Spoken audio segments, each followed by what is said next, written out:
Happy birthday, Ernestine. Yeah, happy birthday, Ernestine. Woo. I don't know about that other guy. Happy birthday, Ernestine. She's even younger than Tom Brady today. Happy birthday, Ernestine. You are right about that. Yeah, I'm real good. Yeah, I bet you are real good. You're a little quiet, Shannon. I ain't got nothing to say. Might be a long show for you. We do have to talk about what we saw over the weekend, a packed weekend of NBA. Let's talk about this one. While Kawhi and the Clippers dismantled the Pelicans on Saturday afternoon, LeBron and the Lakers fell to the Raptors later that night, 107-92. Kyle Lowry dropped 33 points in Toronto's bubble debut, while Los Angeles shot a season-low 35% from the field. LeBron scored 20 points, but Anthony Davis only had 14 after scoring 34 against the Clippers on Thursday. Shannon, how concerned are you about your Lakers? Skip, I'm really not concerned at all. I think look, they beat the Clippers.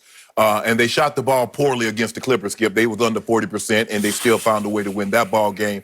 This was the lowest poor shooting ball game that they had all year. They were 35%. Skip, they're just not knocking down shots. Eventually, that's going to change. They're down in the first two games. They're shooting 11% lower than what they shot during the regular season before the break happened, Skip. They're shooting 8% lower from the three-point line after the break than what they did before the break. It's just a matter of them making shots. And it's going to come because you see everybody else starting to heat up from the three-point line. You see the Clippers earlier, Skip, they seemed like they couldn't miss. They had 16 threes at the half.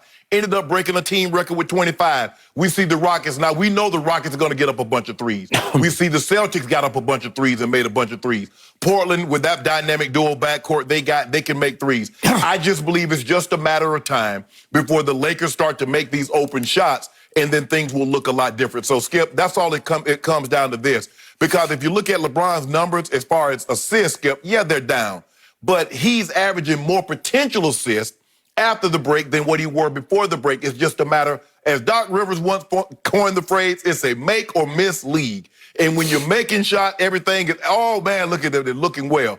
And when you miss shot, things are not going so well. So I believe once they start to knock down a few of these shots, unfortunately, the Jazz, you got to feel this brunt tonight. So we couldn't do it to Clippers, even though we won that game. Toronto, Skip, the thing is what people don't realize about Toronto, they're more than Kawhi.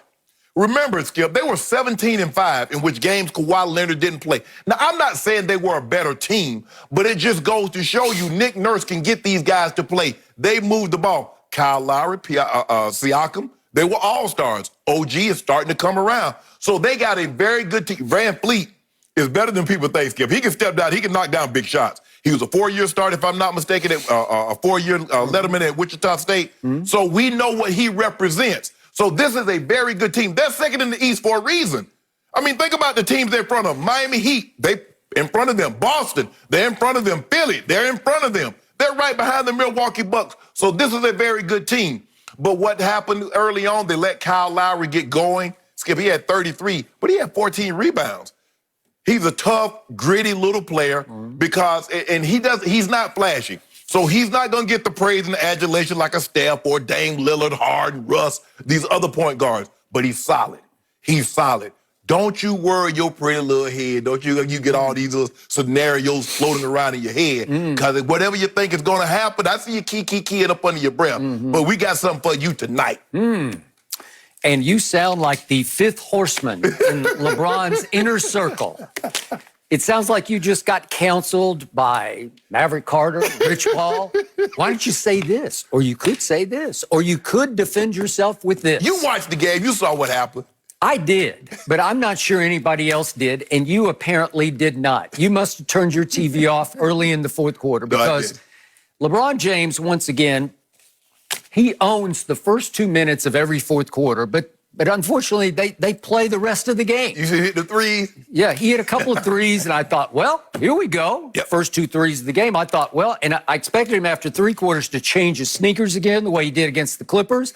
But he had those red things on, and they clash with purple and gold. It's not a good look for me. It just jars me. And I thought, well, he'll change. Maybe he'll put some J's on. Maybe he'll catch fire. No, we don't do that. Maybe he'll go Jordan fourth quarter. But he didn't. Skip, we have our own cooking appliances. You don't use somebody else's cooking appliances. You got your own. Here's my problem. I don't know why everybody continues to give these 2 great players a pass for what they do not do down the stretch of games. I am not going to let LeBron James and Anthony Davis off the hook yet again. You tell me he is still, LeBron, the best player on the planet. I saw what ESPN ranked the bubble players, and he was #1. Wasn't AD like 3 or 4 on the list? AD was I think in the it top was 5. 3. Yeah, okay, so you got 2 top 5s, including the top 1. And look what happened again down the stretch against a good team, but not a great team. And again, I get what you're saying. That team has grit and toughness and blah, blah, blah, but they don't have Kawhi Leonard anymore, so they're not quite as good as they were a year ago. So what happened? LeBron hit his second 3 in the fourth quarter, and all of a sudden, with 10:23 left in the game, still a lot of time, the Lakers forge ahead 76-72.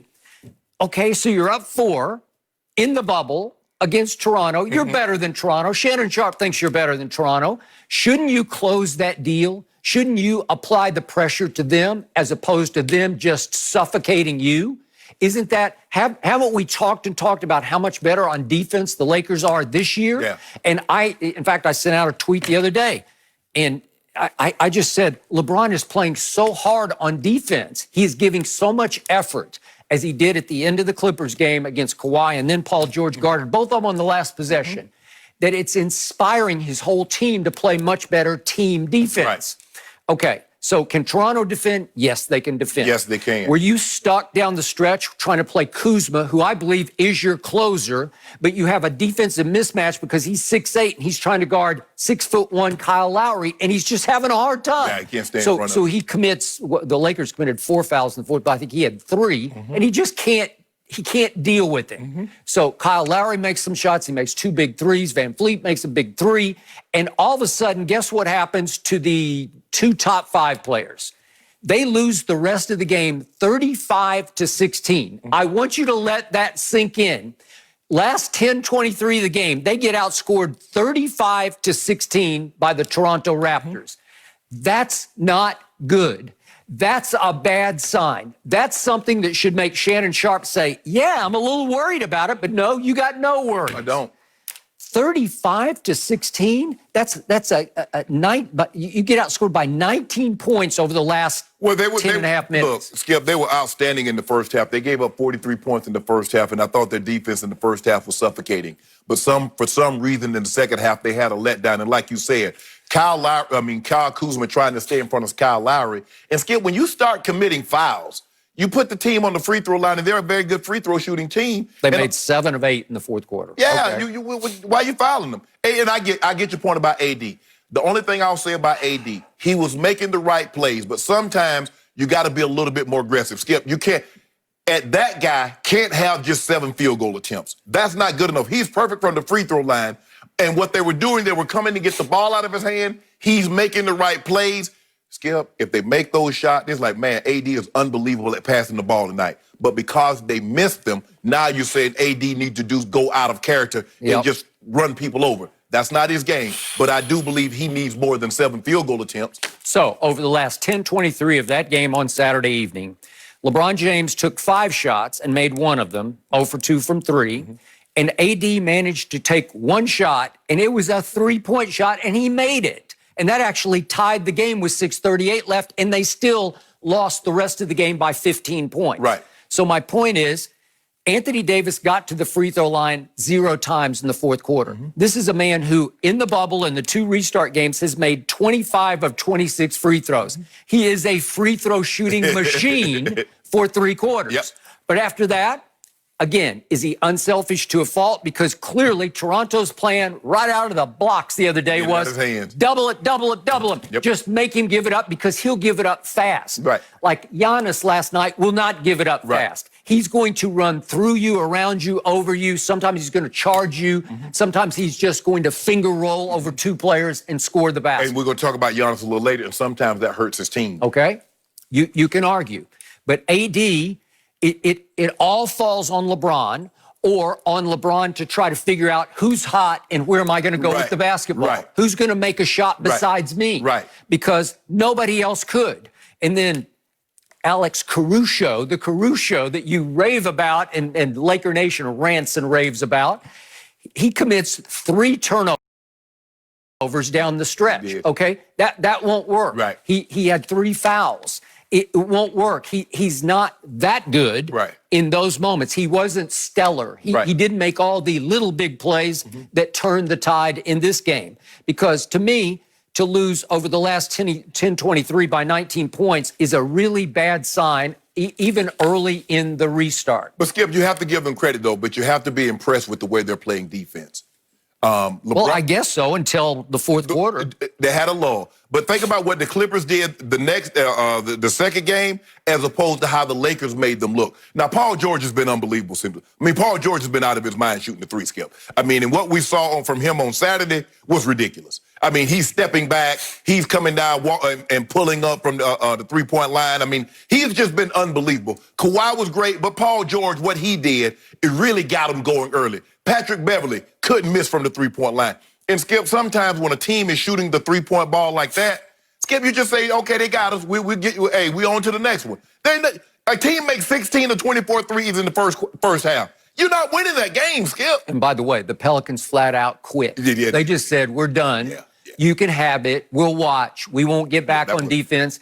They trailed by 42 late in the third quarter. And by the way, did the Clippers have any hangover from barely losing to the Lakers? No. I told you, moral victory for the Clippers, and they used it as a springboard right into the next game. Still no Lou Will. What's your nickname for him? Lemon Pepper Lou. Lemon Pepper Lou. There's still no Lemon Pepper, and there's still no Trez, as in Montrezl Harrell. And yet they went out against a Pelican team that I had high hopes for in the restart. And no. And Adam Silver's probably having second thoughts. I should have left the Pelicans butt home. Maybe. I should have just left them home. Because, Skip, this has been a nightmare for them. Well, they had an opportunity to win the game. And who they play opening night in the match? They should have won that game. That was the game they had in hand, Skip. They really should have won that game. Play Utah.